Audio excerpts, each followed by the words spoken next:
Hi, my name is Deirdre Lavelle and I'm a care assistant at St Michael's House.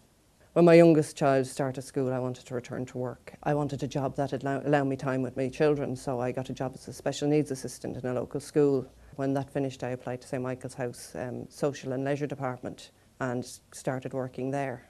And eventually I worked my way into this unit.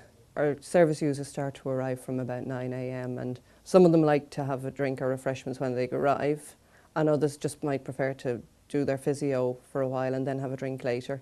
Big part of our work in this unit is to introduce our service users to opportunities in the community and to use their community.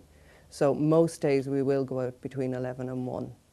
The afternoons is really preparing service users for going home, and some of them might do their physio programs, then might use the foot spa, listen to music, just chill out. One of the hardest parts of the job would be again around communication when somebody is upset or something and they're trying to communicate they're upset, but it takes time to tease out what the actual problem is and not being able to help them immediately. I'm key worker to one boy, Jonathan. My job as his key worker is to help him draw up his individual programme plan each year. His individual plan is something centred on him that he will plan to work on for the year.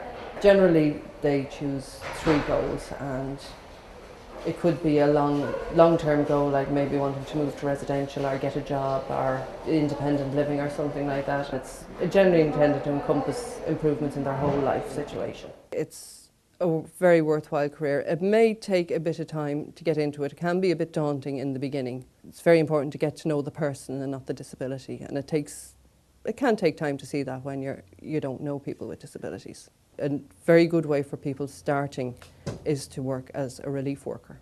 Most people would start off doing relief because there you get to visit lots of different units and really gain a very good experience. I find in general the people I've worked with in St Michael's House have been very, very nice, very supportive from the day I started in my first unit when I felt right at home after being in the place for 5 minutes. In St Michael's House there's also opportunities for administrative and IT roles. We have 3 regional offices. There's also opportunities of large clinic team staff, doctors, psychologists, physiotherapists, speech and language therapists. I absolutely love the work. It doesn't feel like coming to work at all. It's very rewarding work. It's great to interact with people, and I think at the end of the day, if you manage to give the service users a good day and see them smiling and happy, it really is fantastic.